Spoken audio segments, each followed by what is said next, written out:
The evening sun was sinking low, spreading a soft golden light across the quiet street. A young man walked home after a long day, his shoulders a little heavy from the work and worries that filled his life. He was tired, but he kept moving with quiet determination. His world was simple: wake up, work, return home, and prepare for another day. Yet even in his ordinary life, his heart carried something rare, a kindness that looked beyond himself. As he turned a corner, his eyes caught sight of something unusual. Near the edge of the pavement, an old man sat in a wheelchair that seemed broken. One of the wheels was twisted out of place, and the chair would not move forward. The old man's hands shook slightly as he tried to adjust it, but his age had weakened him. He looked around helplessly, his face showing both worry and embarrassment. People passed by, some glancing quickly, others pretending not to see. Nobody stopped. Everyone had somewhere to be, and the sight of struggle had become too common to slow their steps. The young man paused. For a moment, he thought about continuing on his way. He was tired, and his stomach growled with hunger. But something inside him would not allow him to walk past. He remembered the times he had seen his own grandparents struggle, and how much a helping hand had meant to them. Compassion stirred in him like a quiet voice, reminding him that sometimes the smallest actions could make the biggest difference. He walked closer. The old man lifted his head, surprised to see someone approaching. His eyes were tired and his voice soft as he muttered, almost apologetically, "I'm sorry. It's broken. I can't move it." The young man gave him a gentle smile and crouched down near the wheelchair. "Don't worry," he said kindly. "Let me take a look." His tone was calm and respectful, not pitying but sincere, and it seemed to ease the old man's discomfort. The wheel was badly jammed, and the small screw holding it had loosened over time. Without repair, the chair could not roll. The young man thought for a moment, then reached into his bag. He always carried a few simple tools, just in case, and today they were going to serve someone else. He set his bag on the ground and started working carefully, his hands steady, his focus sharp. The old man watched in silence, his eyes following every movement. "You don't have to do this," he said gently, almost as if he did not want to burden the stranger. But the young man shook his head, replying softly, "Kindness costs nothing." A few minutes passed. People continued walking around them, some slowing down to watch but then moving on. To the young man, none of that mattered. The world seemed to shrink until it was just him, the broken chair, and the man who needed help. He pressed the screw back into place, tightened it with patience, and checked the balance of the wheel. The task was small, but it required care. The old man's face slowly changed as he realized what was happening. There was a glimmer in his eyes, something between gratitude and disbelief. For so long, he had felt invisible in the crowd, yet here was someone kneeling on the hard ground, fixing a chair that most would have ignored. Finally, the young man gave the wheel a soft push. It rolled smoothly again. He stood up, brushing the dust from his hands, and stepped back to see if it worked properly. "Try it now," he said with a smile. The old man placed his hands on the wheels and gently moved forward. To his amazement, the chair glided without resistance. His lips trembled as a soft smile broke across his face. "It works," he whispered. His voice carried both relief and deep emotion. He looked up at the young man with tears forming in his eyes. "Thank you," he said, his voice breaking slightly. "Thank you so much. I thought I would be stuck here until someone from home came looking for me." The young man waved his hand as if it was nothing. "No need to thank me. I only did what anyone should do." He meant those words sincerely, though deep down he knew not everyone would have stopped. The old man tried to reach into his pocket. "Please, let me give you something for your time," he insisted softly. But the young man shook his head, stepping back politely. "No, sir. I don't need anything. I only wanted to help." For a moment, they stood there in silence. The street seemed a little quieter, the fading sunlight warmer, as if the world itself paused to witness an act of kindness. The old man studied the young man's face carefully, as though committing it to memory. His expression carried something unspoken, almost mysterious, as if he saw more in this encounter than just a repaired chair. The young man gave a final smile and prepared to leave. "Take care of yourself," he said warmly, and with that, he continued on his way. His stomach still growled. His day was still tiring, but his heart felt lighter than before. He didn't know it yet, but this simple choice to stop, to help, to show kindness was about to change his life in ways he could never have imagined. The next morning arrived quietly, with the streets still fresh from the night's cool air. The young man woke up early, as he always did, and prepared for another ordinary day. His life was modest. He lived in a small room, worked long hours, and earned just enough to cover his expenses. Yet despite the simplicity of his world, his mind often replayed the image of the old man's grateful eyes from the day before. That look of relief and gratitude had left a mark on him, reminding him how even the smallest act could touch a life deeply. As he walked to his workplace, he thought little of what had happened, convinced it was nothing more than a passing moment. To him, fixing the wheelchair was no great achievement. It was simply the right thing to do. But for the old man, that act carried a weight far greater than the young man could imagine. Later that day, as he stepped outside during a short break, he noticed something unexpected. The same old man from yesterday was sitting on a bench nearby, as though he had been waiting. His wheelchair now rolled smoothly, and he greeted the young man with a warm smile. Surprised, the young man walked over. "You again?" he said softly, almost embarrassed. "Is everything all right with the chair?" The old man nodded with a grateful chuckle. "It's better than ever. It moves like it did when it was new." "I only came to see you." The young man frowned gently, confused. "To see me? But why?" The old man leaned forward, his eyes shining with curiosity and warmth. "Because people don't usually stop. Yesterday, you did something most would not. I wanted to thank you properly." The young man smiled but shook his head again. "I told you, there's no need for that. I didn't do it for thanks." The old man studied him for a moment, then asked softly, "Tell me, son, do you always carry tools in your bag, or was yesterday a coincidence?" The young man laughed lightly. "I do carry them. My father taught me to always be ready to fix small things. He used to say, if you can help, don't walk away. I guess the habit stayed with me." The old man's face softened even more. His eyes glistened as he heard the words, and his heart seemed to recognize something rare, a spirit that valued kindness over reward. They sat together for a while, talking about simple things, the weather, the busy streets, the noise of the city. But throughout the conversation, the old man's gaze often lingered on the young man with quiet admiration. He seemed to be searching for something in him, as if trying to understand why someone so young carried such selflessness. Before leaving, the old man said something that stayed in the young man's mind. "Life has a way of returning kindness in unexpected forms. You may not see it today, but remember my words. Good deeds never go unseen." The young man nodded politely, though he did not fully grasp the weight behind those words. He thought it was simply an elder offering wisdom. He smiled, shook the old man's hand gently, and returned to his work. That evening, when he returned home, he felt an odd sense of peace. It wasn't because of money or success, it was the satisfaction of knowing that his small action had brought comfort to someone else. He cooked a simple meal, sat by the window, and looked out at the street, replaying the old man's words in his head. For a reason he could not explain, they felt heavier than they sounded, almost like a promise.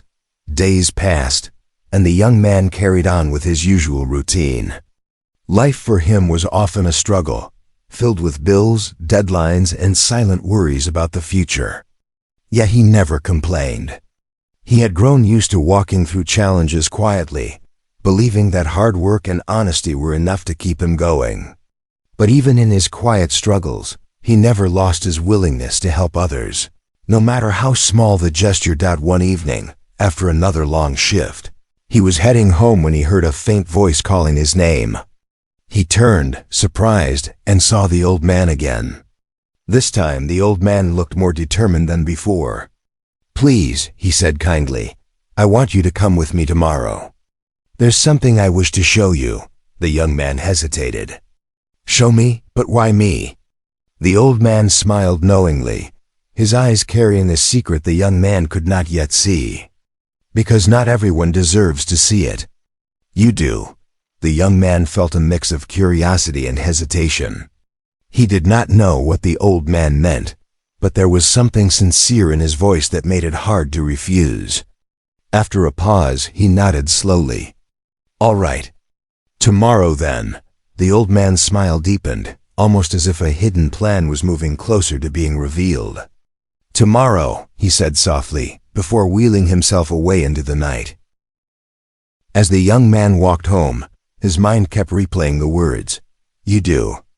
He could not explain why, but a sense of suspense began to build inside him.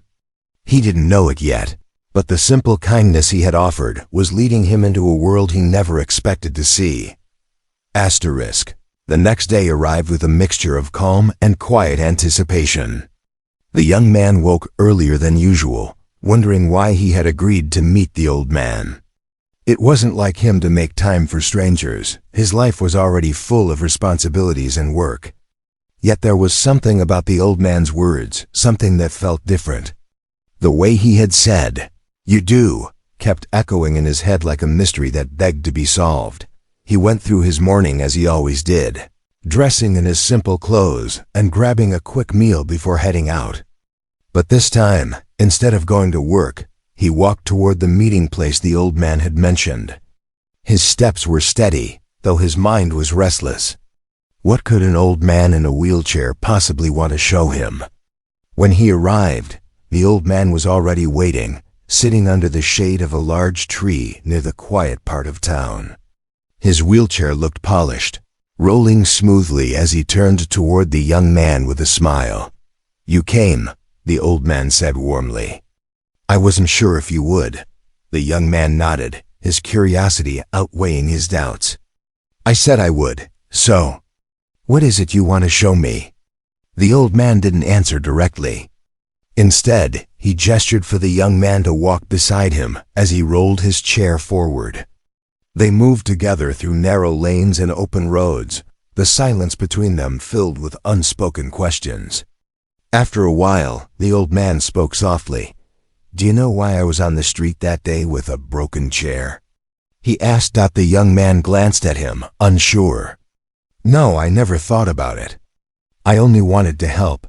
The old man chuckled lightly, though his eyes carried a depth that hinted at hidden truths. Sometimes life tests us in small ways. The way we respond reveals more about who we are than we realize. The young man stayed silent, not sure how to reply. But he listened carefully, sensing that every word carried meaning. Finally, they reached a part of town the young man rarely visited. The streets grew wider, the buildings taller, and soon they stood before a grand set of iron gates. Behind them stretched a long driveway lined with trees, leading toward a mansion that looked almost unreal. The young man froze, his eyes widening in disbelief. This is where you live?" he asked, astonished.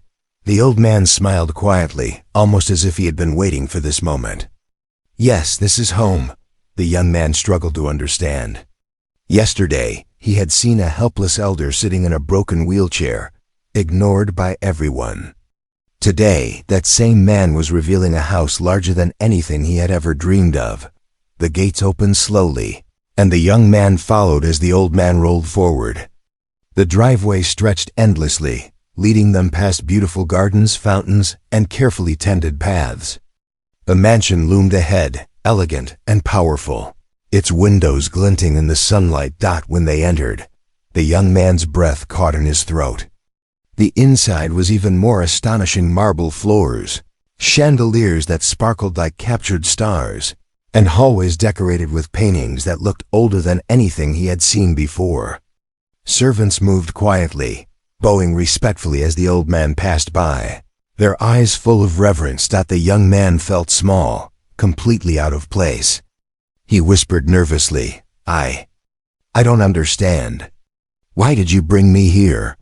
The old man looked at him with calm, steady eyes. "Because you deserve to know who I really am." They entered a quiet room where the old man motioned for the young man to sit. For the first time, the old man's expression grew serious. He folded his hands together and spoke with measured words. "What I'm about to tell you is not something I share with many people. The truth is, I am not just an ordinary old man. I have lived a long life, built businesses, and made choices that brought me great wealth. People know me as a billionaire. But money cannot buy honesty, nor can it buy the rare kindness I saw in you that day." The young man's heart raced. A billionaire? The word echoed in his mind like thunder. He blinked in disbelief, trying to process what he had just heard. He thought back to the broken wheelchair, the tears of gratitude, the soft thank yous. None of it had hinted at the life of a man with unimaginable wealth. "I didn't help you because of who you are," the young man said softly, almost defensively. "I didn't know. I only helped because it was the right thing to do." The old man's lips curved into a smile. "And that," he said gently, "is exactly why you are here." Silence fell over the room, heavy but not uncomfortable. The young man felt his world shift, realizing that what had seemed like a small act was actually the beginning of something far bigger. The old man's eyes softened once more, filled with a mix of gratitude and hope, as though he was about to reveal something even more surprising. The young man sat frozen, his heart pounding with both fear and excitement. He had no idea what would come next, but he knew one thing for certain: his life would never be the same again. The young man sat quietly in the lavish room, still trying to take in everything he had just learned. His hands rested on his knees, but he felt restless inside. A billionaire? The thought seemed too distant, too unreal for him to fully believe. He glanced around at the shining chandeliers, the detailed paintings, the velvet curtains that flowed like rivers of silk. Everything in the house spoke of wealth beyond imagination. And yet the man before him, the same man whose wheelchair he had fixed on the street, spoke with such calm humility. The old man leaned forward slightly in his chair, his voice soft but filled with strength. "I wanted you to come here because you deserve to see the truth. Most people who meet me only see the wealth, the power, or the name. But you on that day saw none of that. You saw only an old man in need. And instead of walking away, you stopped." The young man lowered his gaze. "I didn't think of it as something big. I just thought it was the right thing to do." The old man smiled, his eyes gentle. "And that is what makes it so big. You see, kindness without expectation is rare. Too rare." He paused, studying the young man carefully, as if weighing what he was about to say. "Tell me," the old man continued, "what is it you dream of? If you could choose one thing in life, what would it be?" The question caught the young man off guard. No one had asked him such a thing in years. He hesitated, his voice almost shy. I don't really think about dreams anymore. Life is about surviving for me.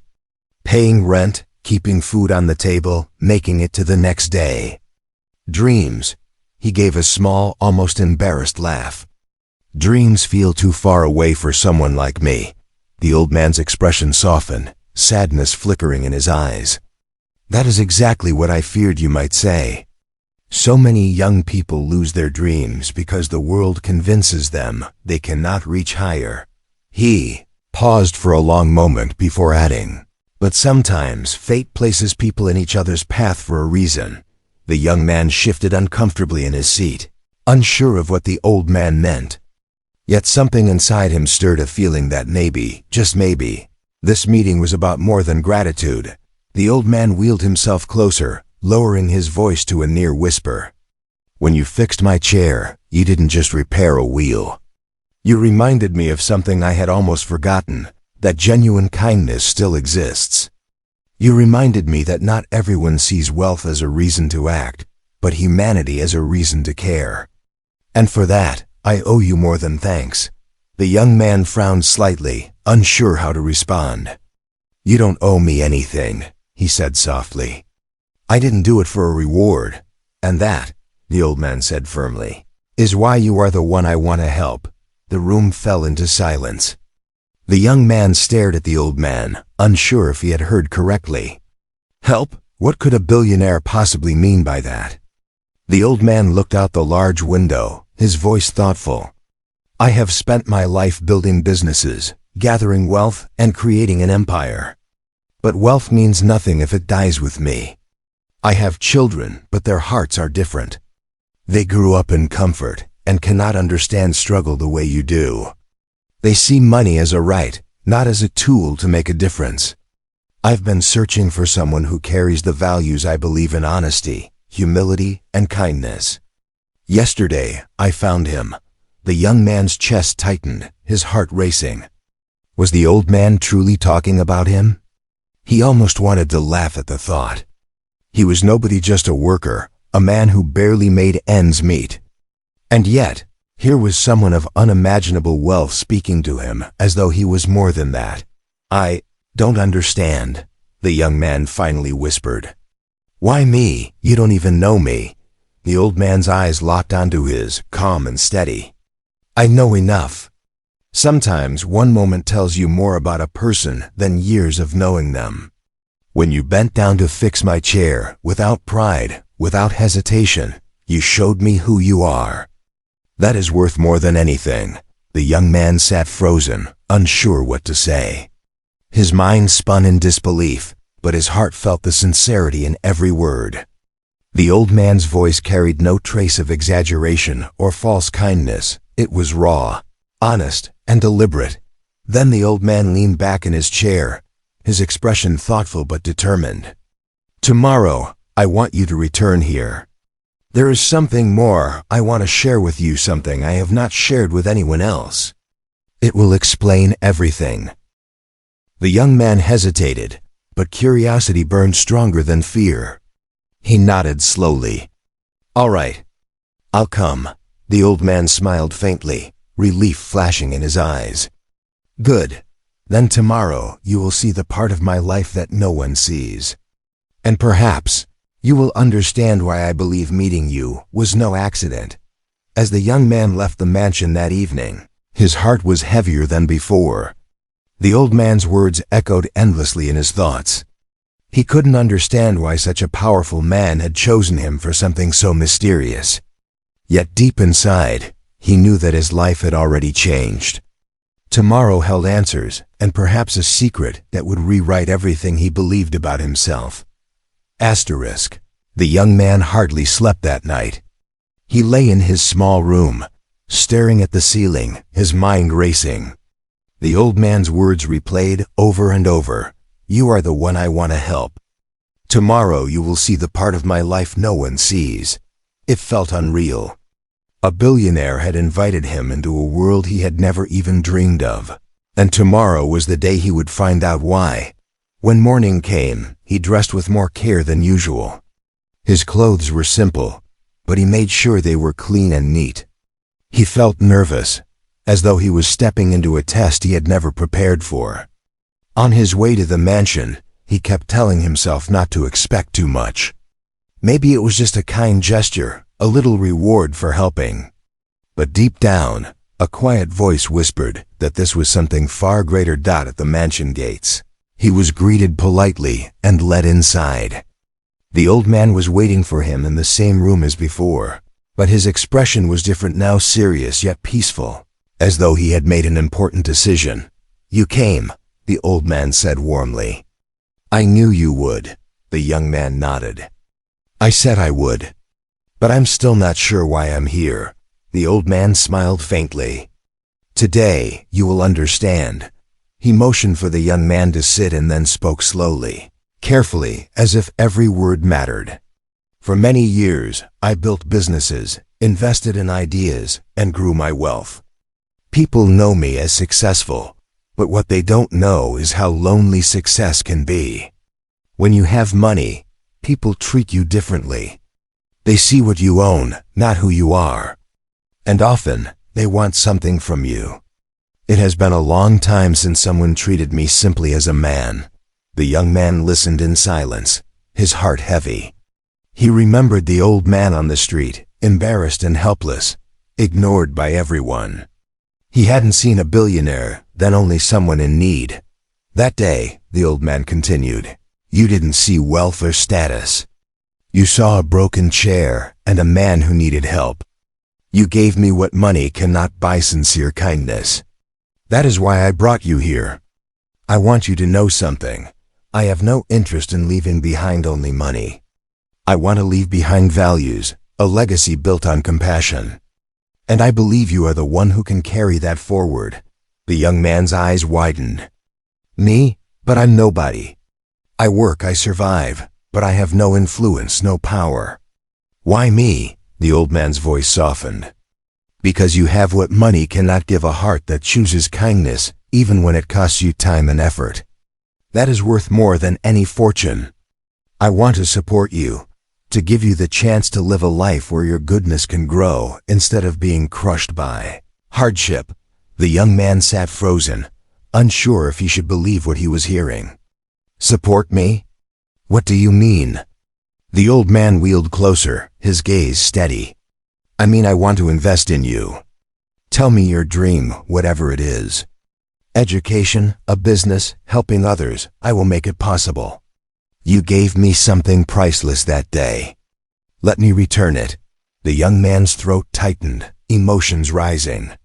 He thought of all the nights he had gone to sleep worried about rent, about bills, about a future that seemed too far away. He thought of the way he carried alone, the sacrifices he made just to get through another week. And now, in front of him, someone was offering to lift that weight, not because of what he had, but because of who he was. Tears welled in his eyes, though he tried to hold them back. I don't know what to say, he whispered. I never expected anything. I only wanted to help. The old man smiled gently. And that is why you deserve it. For a long moment, the room was quiet. The young man felt the truth settle inside him.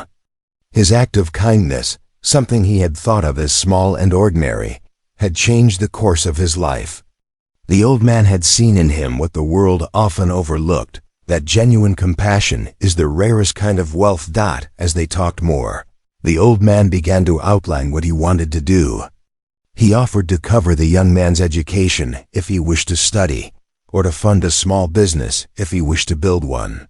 He promised that whatever path he chose, he would not walk it alone anymore. The young man left the mansion that day with his heart overflowing. He had arrived as a simple worker, unsure of his worth. He left as someone who now carried hope, opportunity, and a new beginning.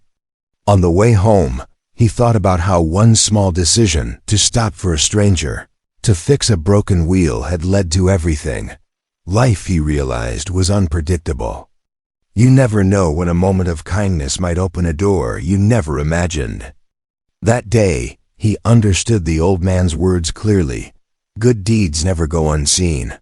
And from then on, he promised himself that no matter where life took him, he would continue to live by the same simple truth, that kindness, no matter how small, has the power to change everything.